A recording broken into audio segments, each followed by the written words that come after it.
Ola, benvidos e benvidas a este novo programa, esta nova entrega, esta nova xeira de Falamos do Noso a todo risco.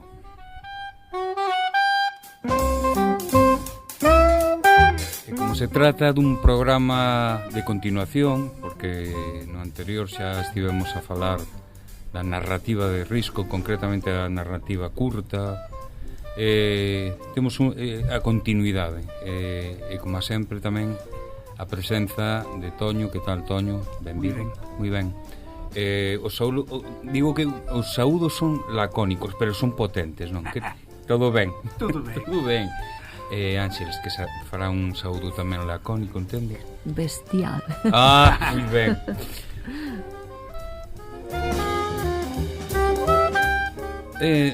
Pouco máis que dicir que continuar co noso traxecto literario. Neste caso imos cara unha anciá e unha alegoría, a velliña vella. Supoño que imos empezar primeiro por a... Sí, por situalo mínimamente. Perfectamente, ¿no? Estamos nunha fase de achegarnos aos contos breves, as narracións breves de Risco, previas ao Porco de Pé, que esa xa de breve non ten nada. Pero antes, Risco algún día teremos que dedicarlle tamén un espacio a isto. Empezou escribindo en castelán, os primeiros contos foron en castelán, pero despois, nos anos 20, sobre todo, empeza a escribir en galego. Estamos na época nacionalista de Risco, acabase de pôr en marcha a revista Nós, o Seminario de Estudios Galegos. Risco é peza fundamental en ambas institucións. Durante un tempo Risco anda a procura dos alicerces da nación que ele está traballando por artellar de alguna forma, por darlle contido, por saber eso de Galicia, que ven a ser. Claro, porque unha cousa é que haxa unha idea así global, e outra cousa é cando eso hai que concretalo, cousa que intenta facer na teoría do nacionalismo galego, pero eso chega a quen chega. Pero pois o Risco busca outras vías para chegar a maioría da xente e que poda ter pois algunha idea de onde ven isto de Galicia. É un invento que acabamos de facer ou é algo que xa ten raigames en tempos pasados e tal. E toda esta serie de contos nas que nos andamos movendo agora pois teñen este obxectivo, non? Alicerzar o pasado de Galicia e chegalo á xente, que de alguna forma é o que nós estamos intentando facer tamén agora, non? Tantos anos despois, pois case que un século, exactamente, agora que o miro, 1925, que foi o ano en que se escribiu este primeiro conto co que imos comenzar hoxe, o da velliña vella, pois fai un século. Para que vexes. Non me tiña decatado do asunto. Fai xusto un século que Risco escribiu este conto breve, pero cheo de contido, non? Bueno, é unha alegoría, en realidade unha alegoría fácil de detectar, porque Galicia, o alter ego da velliña ou a velliña, o alter ego desta Galicia, que se atopa nunha situación de abandono, que trata de buscar a forma de facerse ver, de facerse recoñecer, e que vai dando saltos de un lado a outro, non? A ver quen lle bota unha mão nesta tarefa. E neste proxecto atopa pois o pai Xoares, este Xoares, un morto que se ergue da tumba para facer a peregrinaxe a Teixido, que sei que non a fixera de vivo, entón a ten que facer de morto, e que a velliña o valora moito, porque incluso o considera máis cos seus propios fillos, non? Pero por medio aparecen tamén os seus fillos, os seus 4 fillos, nos que ela confía moito, pero que sale moi defraudada, non?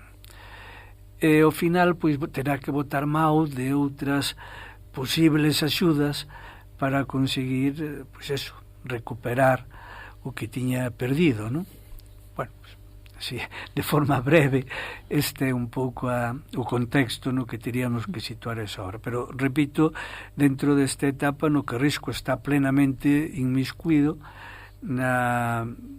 nese proxecto de recuperar a imaxe de Galicia e darlle sentido ao proxecto nacionalista no que neste momento era unha referencia fundamental, non? Eu estou moi sorprendida porque lendo esta literatura que foi escrita fai 100 anos, sí, chámame moito a atención que estes escritores, entre eles Risco, que poderían ser escritores de outro xeito, quero dicir, con outro estilo literario, con outra altura literaria, sin querer dicir que isto non teña altura literaria, pero centráronse tanto no nacionalismo porque era necesario naquel momento, que descoidaron moitas outras cousas literarias. E este contiño é un exemplo, é unha alegoría, e é unha alegoría nacionalista de Galicia. Chámame a atención iso, de que grandes escritores como é Risco e outros moitos daquel momento se centraran só no nacionalismo, esquecendo outras alturas literarias. Sí, eu creo que é unha apreciación moi acaída, non por descoñecemento, sí, claro, que estaban perfectamente ao corriente do que nese momento había. Seguro que teremos ocasión de falar de algunhas referencias das que eles utilizaban, das que introduciron en nós, que o convertiron nunha especie de gran ventá pola que iba entrando todo as influencias máis vanguardistas de Europa. Efectivamente, podíanse deixar levar por eso, que era a ola de, non? O que estaba de moda naquele momento, sin embargo, había mensaxes, é que se deixaron levar por outra necesidade máis apremiante, que era a identidade galega, que é tamén de valorar realmente, o sea, prescinden dun estilo literario que podían alcanzar, de feito Risco alcanzou no Porco de Pé, nos Europeos en Abrantes e en moitos outros textos narrativos, pero abandón un pouquiño esa altura das vanguardas que estaban triunfando en Europa para centrarse nunha necesidade que aquí había en Galicia, que era centrarse no tema. Sí, pero ainda así utilizan os recursos que esas vanguardas tamén estaban utilizando nese momento, non? Claro. Porque se lea referencias a Joyce, o Güero, iban todos tamén por aí, e eses recursos tamén os utilizan. O que pasa é que non prima a cuestión estética, senón como recurso, e o que prima é a búsqueda dun obxectivo final moito máis amplo que era ese outro. E hai que valoralos así. Neste momento era necesario isto, prescinden de outra cousa, pero céntranse no que era necesario, que é o nacionalismo e a reivindicación de Galiza, e, bueno, e a alegoría de Galiza como este contiño que imos ler realmente. Claro, estoume igual, ya digamos, na Fundación Risco temos un cadro que seguramente xa coñecedes, e se non tendelo que coñecer, vindes por ali, que o único cadro cubista de Castelao. Cando Castelao estaba de viaxe en París, lle comenta a Risco que o que estaba vendo por ali non lle gustaba nada. Non lle gustaba. Claro, eran cubistas todos. Non, pero ainda así fai un cadro cubista, un pequeno dibuixo que temos na Fundación, único que eu sepa aí de Castelao. E a razón que lle dá é fácil de entender. Para Risco, a literatura, a escrita, era un medio, non un fin en sí mesmo, era un medio era un medio. Entón, claro, se eu utilizo esta linguaxe, a literatura e a pintura igual, non? A pintura, o dibuixo, se eu utilizo esta linguaxe, non me entende ninguén. Por moito que me guste, e de feito il fai un estudio a ver como era aquelo e tal, pero eu non podo utilizar esta linguaxe porque con isto non me entende ninguén. Digo que isto é o equivalente á posición de risco, non? Teño que utilizar unha linguaxe que me permita chegar a todo o mundo e que se entenda ben que é o que queremos, e por aí va a cousa. Pois iso é exactamente o que hai que poñer en valor, é dicir, claro, que tenda a posibilidade de centraronse en chegar a xente nunha necesidade daquel momento, reivindicar a nación, reivindicar Galicia, porque a min gustaríame comentar, pero máis adiante, rasgos vanguardistas que hai nos seus escritos, por exemplo, nos xogadores de cartas, sí. A descripción que fai dun atardecer en Ourense, ao lado do Liceo, a Praza Maior e por aí, é totalmente vanguardista. En outros moitos escritos que ten tanto ensaios como narrativa, pero céntranse, o sea, prescinden de piruetas literarias para centrarse na divulgación dunha idea. A idea é Galicia. Claro. De todas formas, os xogadores de cartas está inspirado no cadro de Cézanne, que tamén un cadro de transición, non? Sí. O paso do impresionismo ao cubismo. De feito, se considera o punto de partida do cubismo, non? O impresionismo estaba se esgotando xa en si mesmo, con tanta búsqueda dos efeitos lumínicos e todo eso, se perdían as formas. Entón Cézanne empeza a recuperar nese cadro xustamente, nos xogadores de cartas, empeza a recuperar, empeza outra época. Eso dá pé a aparición a partir de aí do cubismo.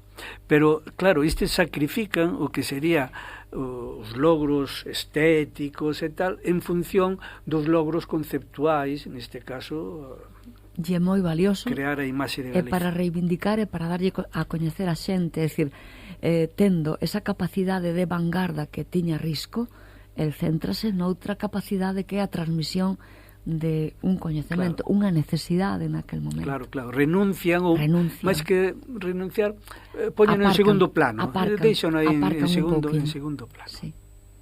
Isto repítese ao longo da literatura galega. Sí. Quero dicir, estou pensando en Luis Seoane, tamén, claro. Unha persoa que prima, ainda que sexa un estilo casi xornalístico dentro do que é a súa poesía, ou mesmo xa víndonos aquí no socialrealismo, a Celso Emilio Ferreiro, que quería que unha poesía chegase tamén polo seu contido, máis que polas súas os seus recursos literarios. Bueno, imos coa velliña bella. Veña. Coa alegoría de Galicia. Veña.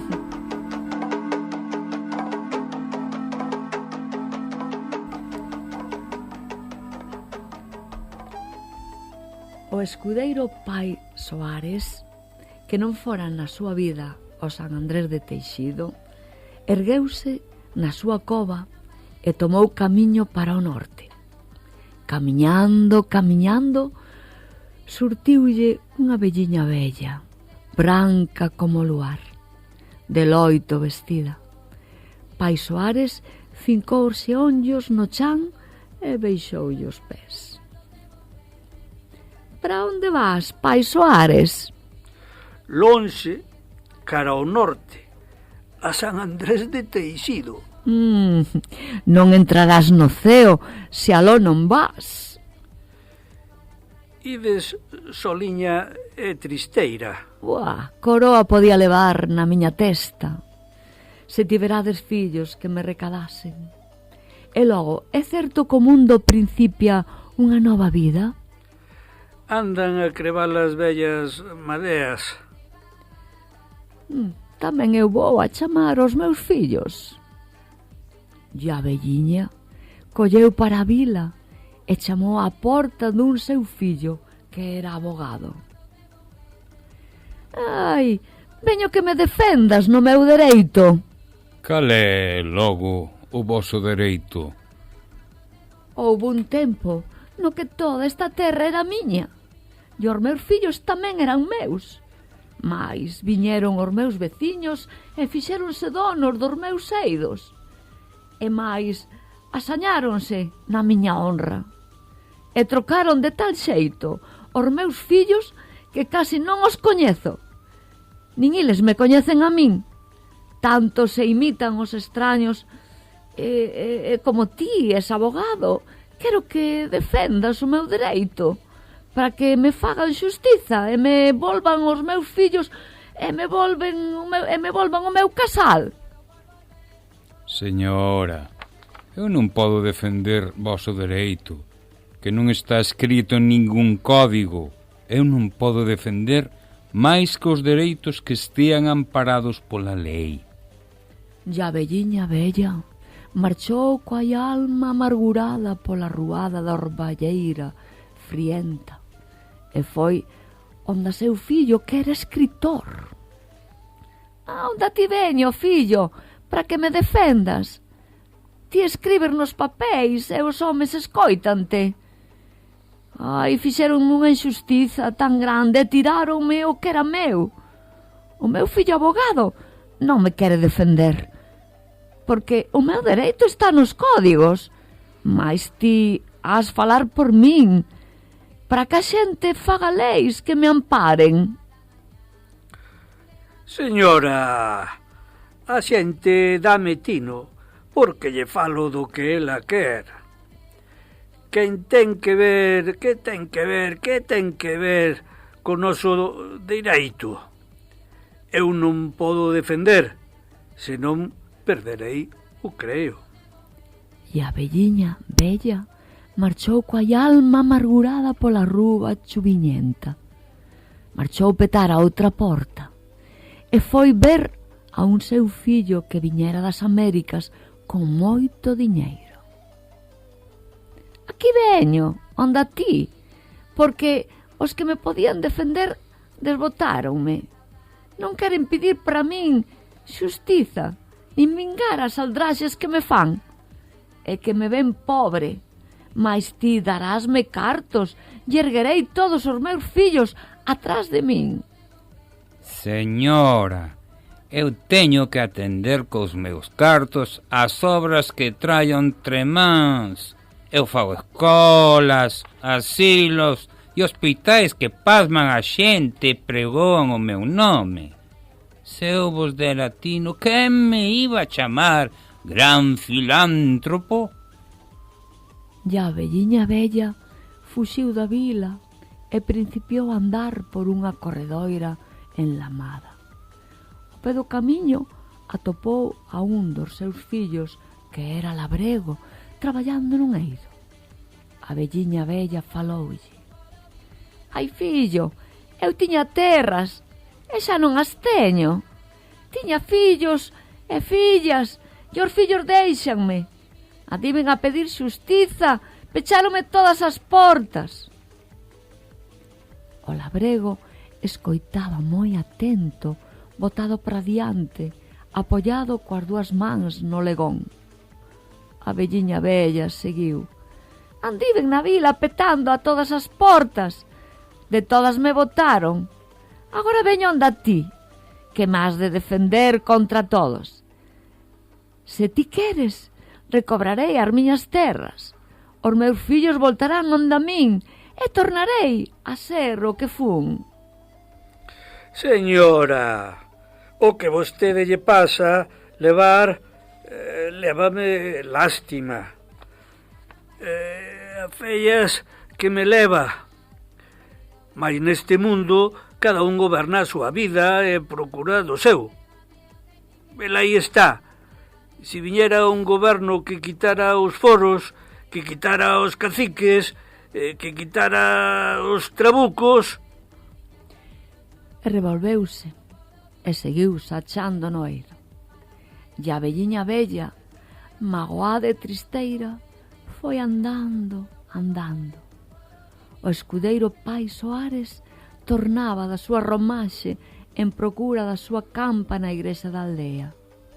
No medio da gándara esquiva atopou a velliña bella, a carón dunha pedra das que chaman pedra dos xentís. Estaba petando nela cun croio para espertar os que dormen debaixo o sono eterno. Quixen unha boa nova, quixen a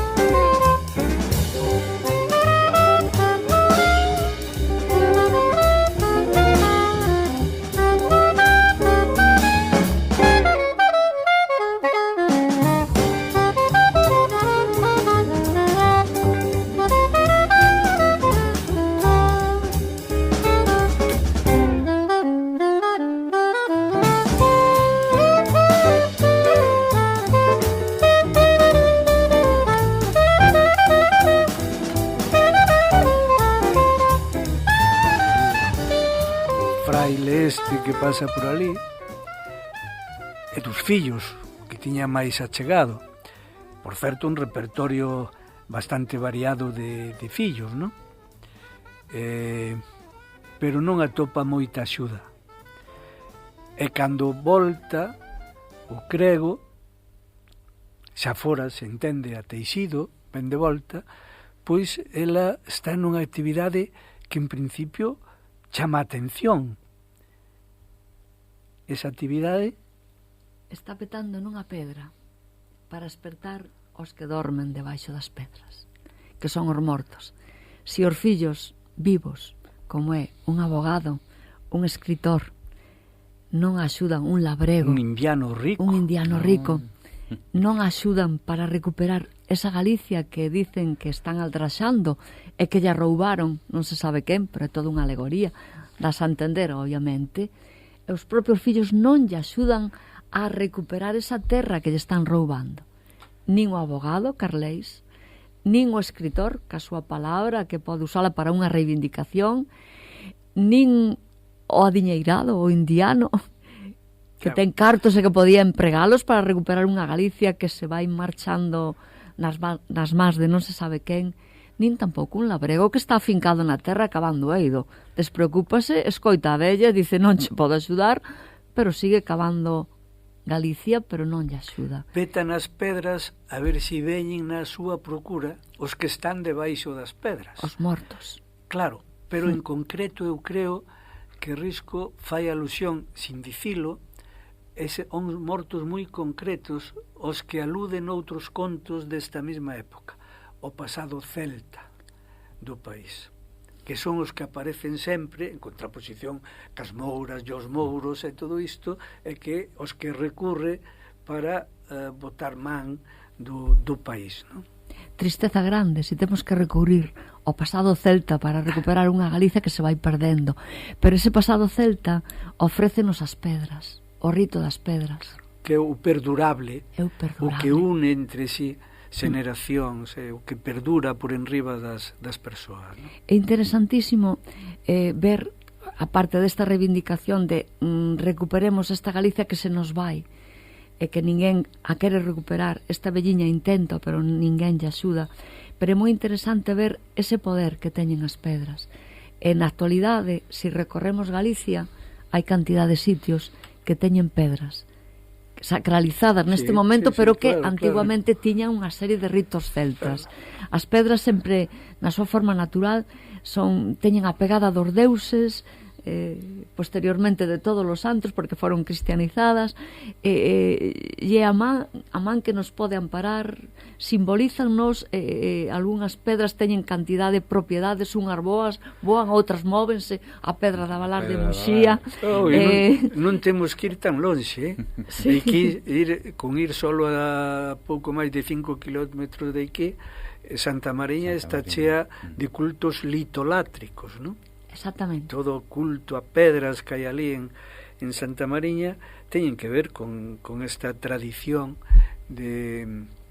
Claro, Santa Mariña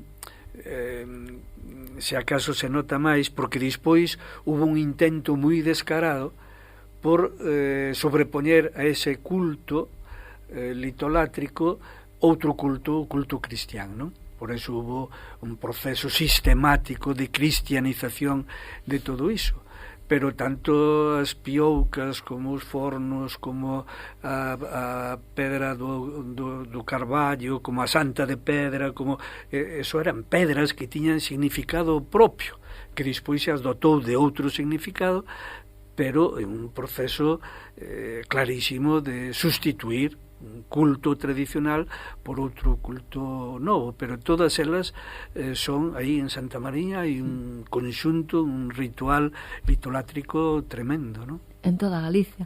Bueno, claro. A Pedra da Valar, Penedas de Enamorados, Pena Corbeira, Pena Cabalgada, de todo, claro, que foron realmente pedras do noso pasado celta, digamos, claro, que logo cristianizáronse, pero será que Risco nos quere decir que o mellor para recuperar Galiza no medio da modernidade de fai 100 anos que non la levaban para moitos sitios, teremos que volver a raíces estamos falando xustamente deso, de enraizar o país para que non ande a deriva polo mundo, que eso é o que a imaxe que ten Risco nese momento. Galicia é un país que se quedou sin raiceiras e que anda a deriva polo mundo, e hai que buscarlle as raíces para fixalo e para que sepa cara onde ten que ir, non? E creo que esa é a imaxe de fondo. Penas mouras, penas de donas, pena da anta, cantidad de penas por toda Galicia, que nos pasaríamos un programa recorrendo a xeografía, con todas as pedras, todas as penedas que teñen ese pasado antigo que nos podría salvar dunha Galiza que se perde. Podría ser esta a mensaxe de Risco? Sin duda ninguna, duda ninguna. Pero fai 100 anos. Fai 100 anos. Pero sin ir tan lonxe, digo, por se alguén que nos poida escoitar que lle guste o tema, sin salir de Santa Mariña podemos pasar das pioucas que hai dabondo, non só as dúas grandes, senón abaixo onde se están facendo as excavacións teñen aparecido máis pioucas ou tal, que de logo nada tiñan que ver ca Santa, eran anteriores, ademais con un carácter seguramente funcional ou ritual. Podemos pasar despois aos fornos, tamén cas pedras, non só o que é o forno propiamente dito, senón tamén o depósito de auga, que tamén cumpliría un fin ritual, seguramente. Algún día que teñamos ocasión, hai un rito moi bonito que se podería recuperar, un rito iniciático, que seguramente estuvo na orixe do forno, non?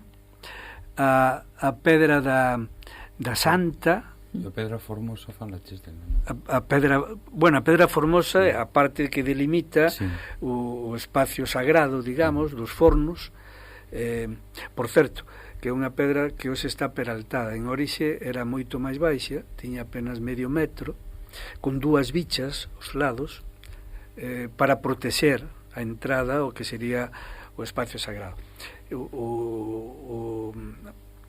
A función esta ritual a que me refería, pois sería unha cousa moi plástica, non?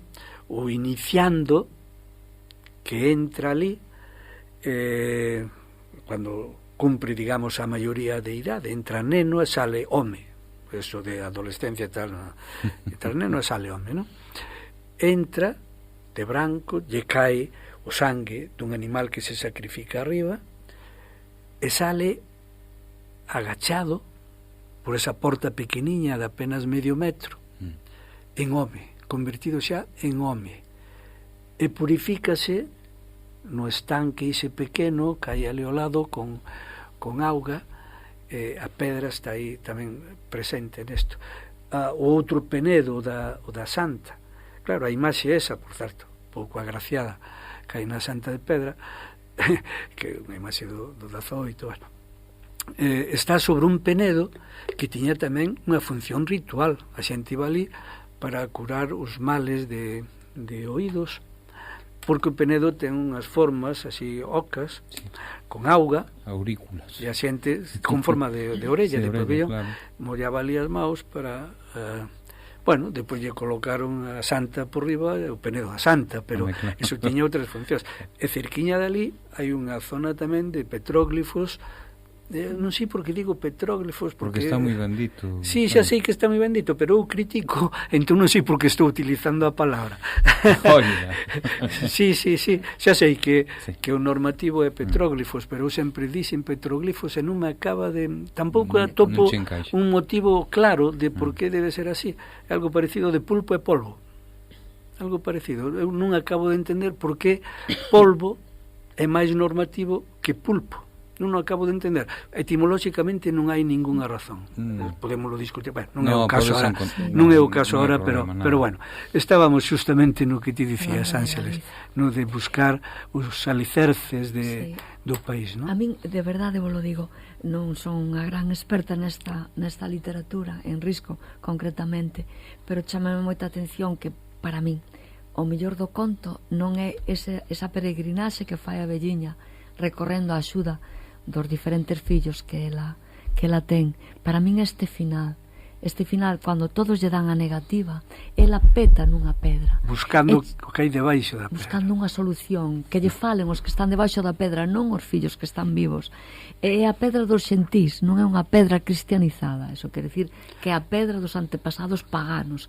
Poñamos entre comillas paganos, pero espera a resposta nese pasado pagano, non no santificado, nin no presente, non.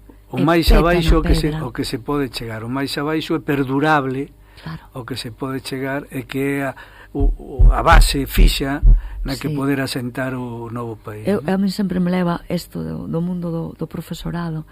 Si estuvera neste momento nas aulas e tivera que explicar a risco e ler este contiño, eu falaríalle das pedras aos meus alumnos, para dicirlle que nestas pedras, nestas litolatrías, esta palabra tan técnica, esta adoración das pedras que tuveron os nosos antepasados, que aí pode estar a resposta para recuperar Galicia, se é que se perde. Se é que se está perdendo, como se estaba perdendo fai 100 anos, parece ser, porque Risco reivindicaba.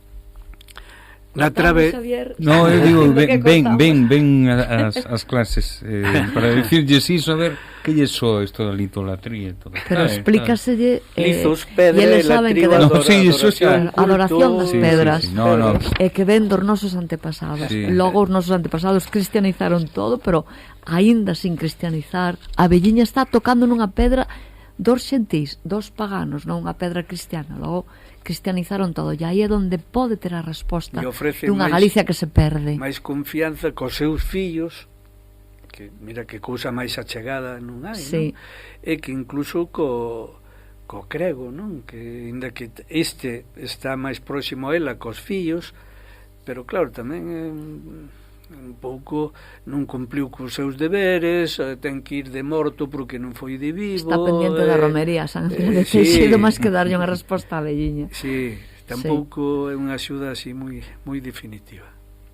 Que interesante. Pois a velliña bella, este contiño para ler, disfrutar e reflexionar sobre unha Galicia que se pode perder, non se sabe cando, si antes, agora ou no futuro. Pois despois de velliñas bellas e alegorías infinitas con ritos litolátricos, imos cara algo imos cara unha realidade tamén de terra que é a coutada. Toño, ti miraches sobre a coutada? Si, a coutada, bueno, é só un ano posterior a velliña bella, o sea que seguimos nesa fase aínda nacionalista de Risco, pero seguiríamos no ciclo galeguista, non? En realidade é unha novela dialogada, ten polo tanto un formato de casi teatral, non? No que dous personaxes pois falan entre eles do bo que sería voltar á terra, non? A terra que abandonaron os seus antepasados. Eles proceden dun medio urbano. Ten moita teatralidade, de feito casi é un texto teatral, non? Pero tamén pode ter, ainda que seguro que ao final faremos algún comentario ao respecto, da necesidade de redención, como se houbera unha especie de pecado da raza, non? A raza que abandona o seu espacio natural, que se marcha a vivir fora dese espacio natural, e hai aí como un pecado, non? Que hai que redimir de alguna maneira, e andan buscando formas de como sería algo así redimirlo. Como que nós mesmos os galegos abandonamos a nosa terra. Claro, ya a nosa forma tradicional de vida, non? Abandonamos, o Risco lle daba unha gran importancia á terra, non? Todos os seus escritos fala sempre da terra, e como a terra foi a que configurou o país, a forma de vivir, a forma de entendernos, a forma de sempre fala da terra, non? E despídese con aquilo de saúde e terra, claro, está sempre presente, non? Tamén hai unha especie de mensaxe que iremos vendo de que Risco de alguna forma insinúa, non? que é a superioridade do home rústico sobre o home urbanos, non? Sobre o urbanita. Unha especie de reivindicación. Igual aquí hai tamén un trasfondo familiar. Risco procede dunha familia que ven do campo, inda que non traballaran directamente o campo, pero que sí se nutre da terra, que se traslada, como xa comentamos en algún momento, a vivir en un medio totalmente urbano, non? Como foi Ourense.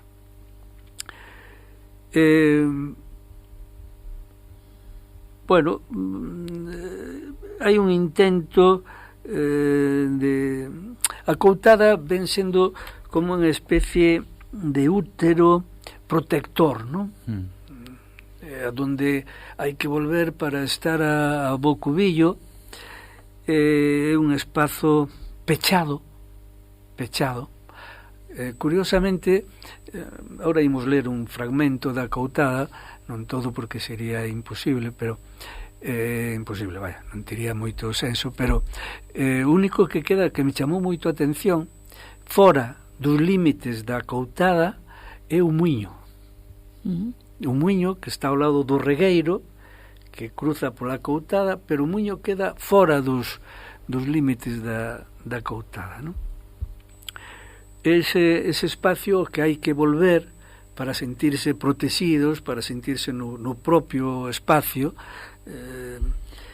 Bueno, podría haber algún trasfondo, eso habría que preguntarlle a Risco, se ele se sentiu un pouco desplazado fora dese útero, que sería no seu caso Castro Caldelas, non? O que ele tanto quería e que tanto citou, e que fora dai pois se sentía un pouco fora do seu espacio natural, no sentido máis original de natura, de natureza, de natal, que vimos agora do natal, de onde naceu, onde se criou, onde colleu forma, bueno, seu espacio natural, que como chamamos, desplazado a un espacio, se entende por contraposición, non natural, non? Non artificial.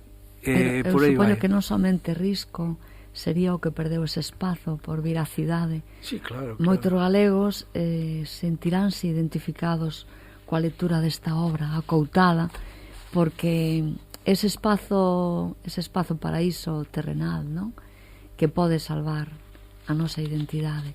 Non todos teñen que estar nese espazo, pero ten que haber alguén que habite ese espazo e que continúe nese espazo e que as cousas dese espazo para que Galiza exista na súa esencia, penso eu, non sí, sei. Claro.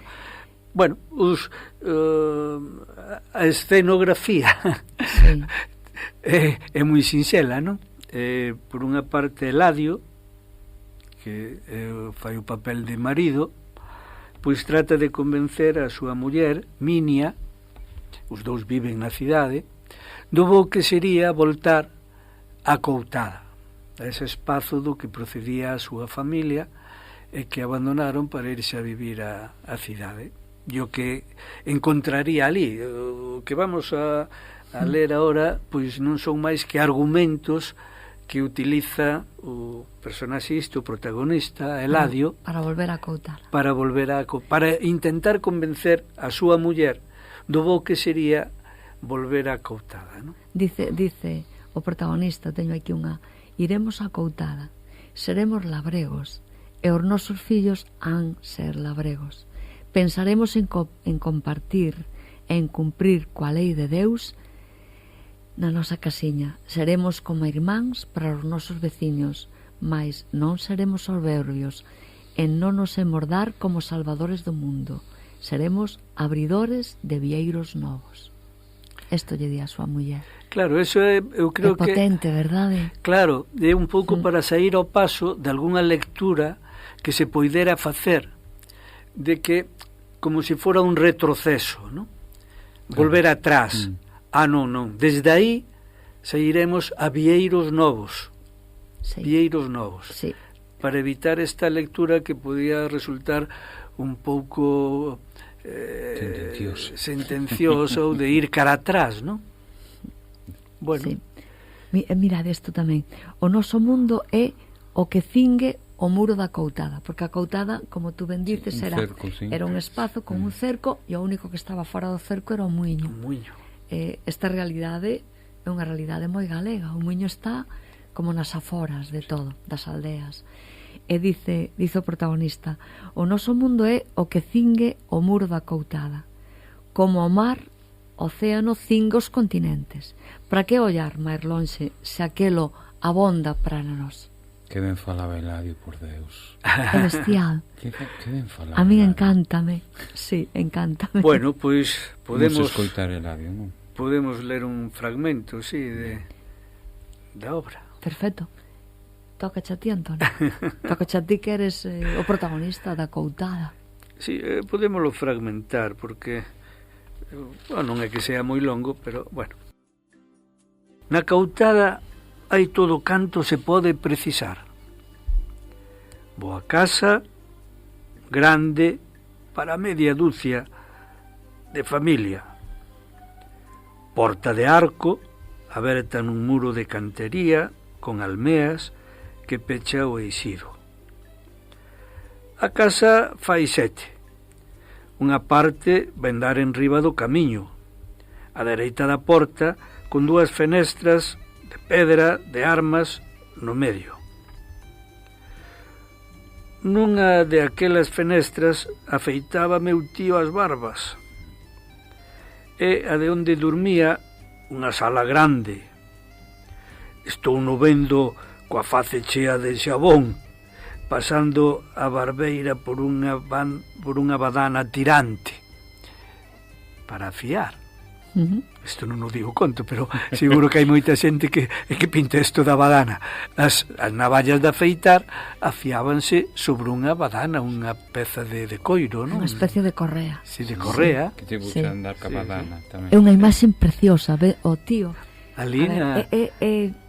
Eu que vi moita xente de antes, non de agora, obviamente. A ese tío xa entrado en anos, o mellor 50, botalle 40 e pico, 50, afeitándose a contraluz do día na ventá, ca navalla, co xabón. Pero non era unha navalla calquera. Non. A navalla xa ben gastada. De toda a vida, afeitándose toda a vida con Tiña ela. a folla estreita, e rente ao gume brillaba como de ouro ou de prata, a según que fixera sol ou estivera cuberto. Fixadevos que bonita a imaxe. Según a luz que entrase por esa ventá, a navalla cambiaba de cor. Faltalle só o ruido. Eu lembro que cando era pequena escoitaba o ruido dos meus parentes que se afeitaban con navalla. Para min o ruido era bestial. Da barbera, chamaban a barbera nas barbas. Rascaba. Sí, eu sentábame a escoitar donde non me vían. Sempre. Por se acaso, e iso tampouco di aquí, tiña agardada nunha arca de madeira entallada con ferraxes forxados. A outra parte dá por frente á porta.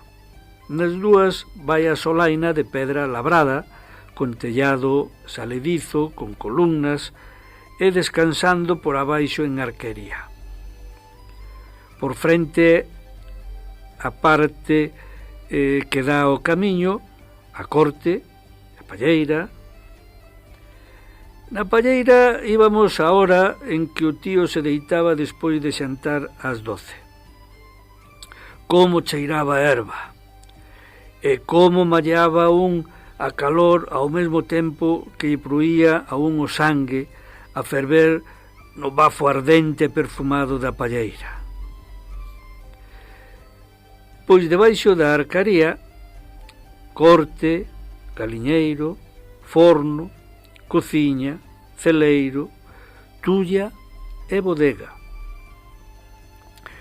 Balcóns de ferro, pola outra banda, desde os que se albiscaba a redondeza toda da Coutada. Horta con 2 fontes, lavadeiro para a roupa e tendal con todas as flores, alciprestes e teixos.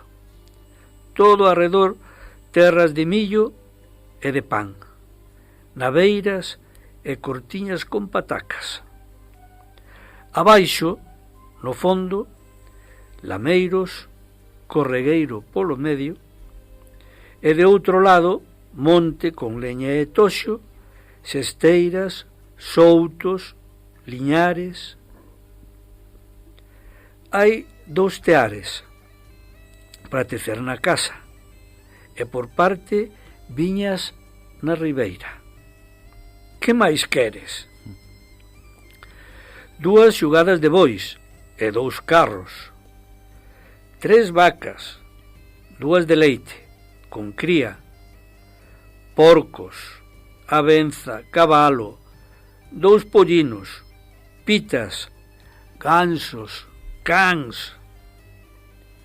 Hai ferramenta abondo, banco de carpinteiro e de ferrador, carabinas, morrais, canamas, armas antigas, biblioteca, camas torneadas e outras de pau de rosa, sillería de damasco, de seda, antigo reló de pesas, boa lareira, con 2 escanos, artesá para amasar, aceano regato, que é o único que está fora do muro, que todo o demais está tapado dun gran muro de pedra ao que a Coutada debe o seu nome, de Couto. A cea pode moer todo o inverno. Andíveno todo con don Emilio, o abade, e máis o tío Roque, que foron explicando. Don Emilio é un bo home. Era como irmán do meu tío. Xantaba con el moitos días, iban de caza xuntos, pasaban horas falando os 2 na solaina. Pobre don Emilio. Lémbrome cando viña a casa, que non daba marchado. Moito fixo para pôr a ben ao meu tío cos meus pais. Pola miña nai non había caso. Ao fin eran irmáns. Mais meu pai era un pouco retorto e o cabuxo lle non pasou nunca.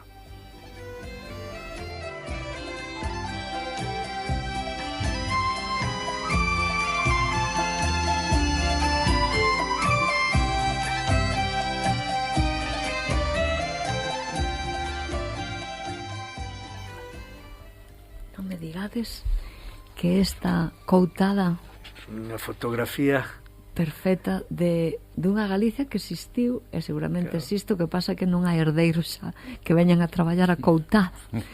Ese é o problema e eso será o sentido que lle quere dar Risco a este relato breve. Non sei se chamarlle novela breve, relato breve, como lle chamaremos? Relato, non? Sí, mellor que novela. Pero é moi chamativo como Risco, verémolo en algunha outra obra tamén, parte sempre dunha especie de imaxe. Ten unha imaxe que despois vai describindo con detalle, non? Vai describindo ou directamente a través do narrador ou a través dos personaxes, porque a descripción da Coutada é exhaustiva, non? Todo que hai dentro, absolutamente todo que hai dentro da Coutada vai salindo, non? Sabemos como é a casa, que tiña forma de sete, a distribución, as camas torneadas, e algunhas de pau de rosa, que eso debía ser pau de rosa, chamou a atención. Debía ser o pau de rosa, o cumio, non, da finura, non, do refinamento de é que pau de rosa, imaginadevos, pau de rosa, os balaustres da cama. Claro, como terían que ser ese rosais, non? Sí, porque eu recordo na casa dos meus avós de nogal, os balaustres da cama, balaustres porque eran tornadísimos. Era unha madeira, o nogal xa era unha madeira. Pero de rosa nunca me dixeron a min que había unha cama con paus de rosa para indagar. Non se sabe. Eu supoño que estás aquí igual, non, Xavier? Sí, eu supoño que a parte do valor que poidera ter a madeira para a ebanistería, que eu descoñezo se realmente o ten, que ten un valor metafórico, non? Pau de rosa. A min queda má dúbida se é metafórico ou realmente había barrotes na cama de Pau de Rosa. No, seguro que o sabía, pero seguro que sí, senón non pero o porían. non estou moi seguro de que realmente, desde un punto de vista puramente técnico, esa Sí. madeira, se son a madeira que ten unhas propiedades especiales para a ebanistería, Ajá. ou se unha das súas principais características é o ser justamente eso, de rosa, a procedencia, non? Sí. De rosal, non? Sí. A mí, de verdade, todo isto lévame, por exemplo, os meus avós paternos tiñan unha coutada en Queiroás grande, tiñan o seu patio, o sea, sería como ese muro que delimita, tiñan o seu forno, a súa horta, as adegas, as cortes, o piso, bueno, o sobrado, como lle chamaban eles, os balaustres no balcón, e sempre había algún tío afeitándose con navalla por ali, o que escoitábamos. E eu non son tan maior, quero decir, non son unha nena, pero aínda teño que agora herdou un dos meus primos, aínda hai esa coutada en Queiroás Grande. A min cadrame exactamente igual. Claro. No mato. Na nosa casa do Mato, que no seu tempo foi a casa do padre Feijóo, da familia do padre Feijóo, pois exactamente igual, solo que ali ademais mantense o muro, tiña unha especie de perímetro amurado, todo con varias estancias dentro, e despois tamén fora, e a distribución das terras. A min agora me estaba lembrando as dali do Mato, non? Os lameiros un pouco máis alonxados, as viñas, os lameiros, sí. Un muiño no lameiro grande, outro lado do regueiro, que ainda se conserva, está medio caído, pero ainda está ali o muiño de regueiro, que só se podía regar, se podía moer no inverno, cando se desviaba parte do caudal do regueiro por un rego por a parte de arriba dos lameiros, para que pudera coller un pouco de presión á auga e chegar a mover o rodicio, non? Porque senón non podería mover. Por eso depois, cando chegaba o brao, estes muiños non podían funcionar, claro, por eso porque eran que no inverno, claro, depois no brao non podían mover. Isto é para dicirlle a toda a xentiña que se siente galega que Risco non falaba de memoria, que nós que somos posteriores a Risco, é dicir, estamos acá despois de 100 anos de escribir Risco isto, nós vivimos esta coutada con algún dos nosos avós, non todos. Quero dicir que existe esa coutada aínda hoxe. Ele tiña a imaxe clarísima do que despois describe, porque foi pero non unha era un descripción. imaginario del, non, era unha realidade del, seguramente, pero de moitos de nós tamén. De nós que non vivimos fai 100 anos, é dicir, que estamos vivindo moito despois de Este Risco. tipo de casais, seguro que il los viu en moitas ocasións en Castro Caldelas, claro. Despois tamén en Allariz, claro, porque casa en Allariz con alguén que tamén vivía da terra, ainda que, como dixíamos antes, igual que Risco, nunca colleran un sacho na mão, pero vivían das rendas das súas terras, non? Exactamente. Entonces esa para era unha imaxe perfecta, claro, era perfectamente coñecida. Vos falar do pau rosa, estive buscando e existe o pau rosa, que é de orixe brasileira. Pero non é de rosal, non? Pero outro tipo, non ten que ver co rosal, non? Albergia de Equipularis, ou seja, é outra especie, pero é unha madeira de color vermella, moi dura, moi resistente, e de uso para ebanistería, torneado de madeira, instrumentos musicais, ou seja, e de prezo pon aquí moi cara, ou seja, debería ser que nos íbamos pro rosal en plan lírico. No, do rosal das rosas, como unha metáfora para o balaustro da cama. Algo, pero carpintería de interiores, quero dicir que me fixo gracia ver unha madeira ten sentido ademais eso, porque os rosais, por moi gordos que sexan, non dá para un balaustre, difícil sacar de aí madeira para balaustre. Pregunta, os nosos antepasados tiñan cartos para mercar esta madeira? Pues sí, pero vería de madeira de rosa, de Alenmar. Como había emigración, seguramente traerían. Digo claro. Sería para indagar. A verdade é que a literatura é unha porta aberta. Imaginade vos, unha cama con barrotes de pau de rosa. Empezas a indagar e aparece o Brasil, seguramente, detrás dos paus de rosa que hai na... Unha densidade aí espectacular. Que curioso, que bonito. Mirad o que dice como se chama a protagonista? Minia, dice ya Eladio. E ti a farías vivir sempre na coutada? Nun momento dado, pregúntalle. E el dicelle, e non viviu meu tío? Sí, pero teu tío nasceu ali. E ti non. E dille el, eu son o herdeiro, o sucesor, o continuador. E ela dille, ti és un tolo. Ti ves tolo da coutada. A coutada meteuchese na alma xa de primeiras. Seguramente este rapaz que viviu na cidade foi a coutada e dixo, eu volvo para cá. E a outra dice, estás loco, meteuchese na alma e agora volves para a coutada. Que volveu para a coutada. Claro, ¿no? pero se seguimos indo un pouco máis para atrás, sí. Detrás desta narración agóchase un conflicto entre o tío e o seu pai. Aí está. Sí. Un conflicto, cousa, por outra parte, bastante frecuente, Sí. que obligou, polo que deducimos, ao seu pai a ter que marcharse, pero que nunca esqueceu eso, estuvo sempre con eso na cabeza. E claro, e agora sería voltar a casa non de seu pai, porque entendemos que quen se quedou ca casa foi o tío, ese é o que ele recorda tamén, que ten tan bo recordo dile, esa imaxe dile que ti describías tamén, non, de afeitándose ali na solaina, Además afeitábanse con auga fría. O sea, era coller a palangana aquela, a palangana estaba sempre cerca dunha ventana ou no corredor. O corredor era a solaina. E ali, ca auga fría en pleno inverno, os tíos todos afeitábanse así propra. A auga fría tapa os poros, en cambio, se está quente os dilata. Igual afeita mellor, non? Digo eu. Pero é unha imaxe real e literaria alucinante para min. Eu de pequena vivina, eu cada tío meu que salía nas vacacións, digo nas vacacións porque non estaban todo ano ali, que salía a solaina a afeitarse coa aquela espuma, coa aquela barbera. Chamaban eles a barbera. Barbear, sí. Claro. A navalla barbera, de barbear. Claro. Pero se pode despois buscar esta outra lectura, por exemplo, cando fala da familia que sería capaz de acoller a coutada. O número de fillos que podía acoller, xa fan un cálculo aí que podían. Para 7 fillos ou máis. Sí, porque o sitio é grande, a casa ademais tiña forma xa como un 7, xa era un sitio grande, e con todas as estancias que ten, pois aí é un proxecto xa.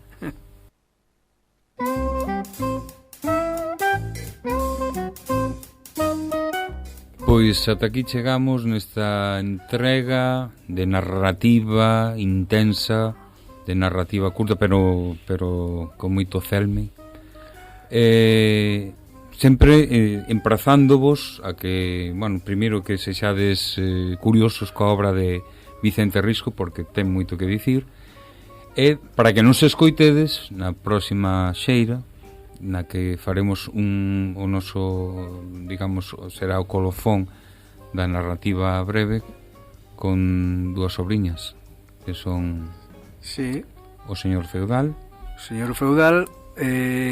Europeos en Abrantes, que é unha obra con moita coña, cando menos, non?